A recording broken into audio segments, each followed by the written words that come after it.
നമസ്കാരം, ഞാൻ Sethulakshmi. Chemmannur international jewellers Kaumudi ഹെഡ്ലൈൻസിലേക്ക് സ്വാഗതം. Presented by NCDC. മലപ്പുറത്ത് MP ഫൈസൽ.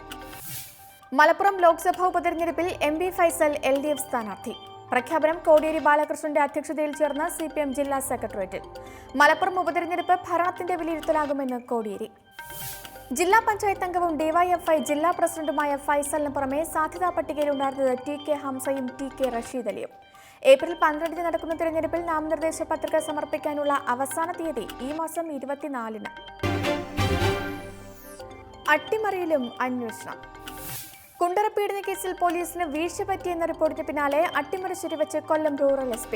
അന്വേഷണ സംഘത്തിന്റെ ഭാഗത്തു നിന്നുണ്ടായത് ഗുരുതര വീഴ്ച. എക്സ്പ്രസ് റിപ്പോർട്ട് നൽകാത്തതിൽ അന്വേഷണം നടത്തും. വീഴ്ച സംബന്ധിച്ച് ദക്ഷിണ മേഖല IGക്ക് റിപ്പോർട്ട് നൽകിയിട്ടുണ്ടെന്നും SP S സുരേന്ദ്രൻ. കേസ് അന്വേഷണത്തിൽ പോലീസിന് സംഭവിച്ചത് ഗുരുതര വീഴ്ച. അന്വേഷണത്തിന് പ്രത്യേക സംഘം വേണമെന്ന ഇന്റലിജൻസ് റിപ്പോർട്ട് അവഗണിച്ചു. പെൺകുട്ടി മാനഭംഗത്തിന് ഇരയായെന്ന പോസ്റ്റ്മോർട്ടം റിപ്പോർട്ട് അന്വേഷണ സംഘം മുഖവിലക്കെടുത്തില്ലെന്നും ആരോപണം.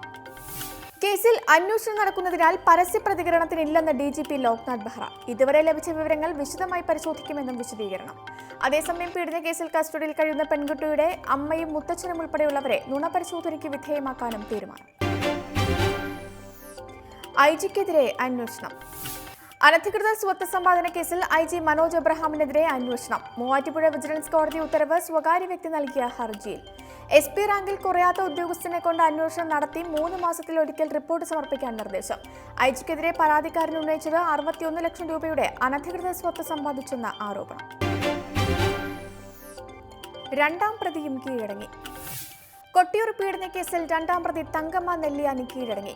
5 ദിവസത്തിനകം അന്വേഷണ ഉദ്യോഗസ്ഥന് മുന്നിൽ ഹാജരാക്കണമെന്ന ഹൈക്കോടതി നിർദ്ദേശത്തെ തുടർന്ന് പേരാവൂർ സ്റ്റേഷനിലെത്തിയത് രാവിലെ 6:15. ചോദ്യം ചെയ്യലിന് ശേഷം തങ്കമ്മയെ ഉപാധികളോടെ ജാമ്യത്തിൽ വിട്ടയക്കും. കേസിൽ മുഖ്യപ്രതി റോബിൻ വടക്കുംചേരിയുടെ പ്രധാന സഹായി കൂടിയായ തങ്കമ്മയ്ക്കെതിരെ ചുമത്തിയത് ഗൂഢാലോചന ഉൾപ്പെടെയുള്ള കുറ്റങ്ങൾ. മറ്റു പ്രതികളായ തങ്കമ്മയുടെ മകൾ സിസ്റ്റർ ലിസ് മരിയ, സിസ്റ്റർ അനീറ്റ എന്നിവരുടെ മുൻകൂർ ജാമ്യാപേക്ഷ ബുധനാഴ്ച കോടതി പരിഗണിക്കും.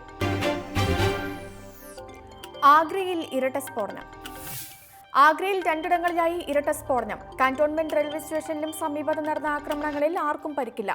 നടന്നത് തീവ്രത കുറഞ്ഞ സ്ഫോടനങ്ങളെന്ന് പോലീസ്. പ്രദേശത്ത് ബോംബ് സ്ക്വാഡിന്റെയും ഡോഗ് സ്ക്വാഡിന്റെയും നേതൃത്വത്തിൽ പരിശോധന. താജ്മഹലിന് സുരക്ഷാ ഭീഷണി ഉണ്ടെന്ന റിപ്പോർട്ടുകൾക്ക് പിന്നാലെ നടന്ന സ്ഫോടനത്തെ ഗൗരവത്തോടെ കാണുന്നു എന്ന് ആഭ്യന്തര വൃത്തങ്ങൾ. IS ആഭിമുഖ്യമുള്ള വെബ്സൈറ്റുകളിൽ ആക്രമണ ഭീഷണി ഉയർന്നതിനെ തുടർന്ന് താജ്മഹലിന് കനത്ത സുരക്ഷ ഏർപ്പെടുത്തിയത് കഴിഞ്ഞ ദിവസം. ഇന്നത്തെ സ്വർണ്ണവെള്ളി നിരക്കുകൾ.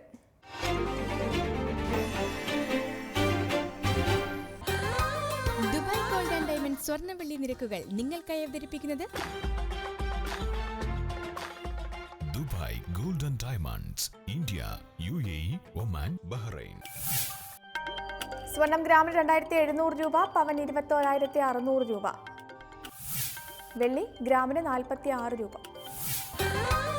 ദുബായ് ഗോൾഡ് ആൻഡ് ഡയമണ്ട് സ്വർണ്ണവെള്ളി നിരക്കുകൾ നിങ്ങൾക്കായി അവതരിപ്പിച്ചത് Dubai gold and diamonds, India, UAE, Oman, Bahrain. Chemmannur international jewellers Kaumudi headlines presented by NCDC സമാപിക്കുന്നു. പുതിയ വാർത്തകളുമായി 5:30 കിരണ ചേരും. നമസ്കാരം.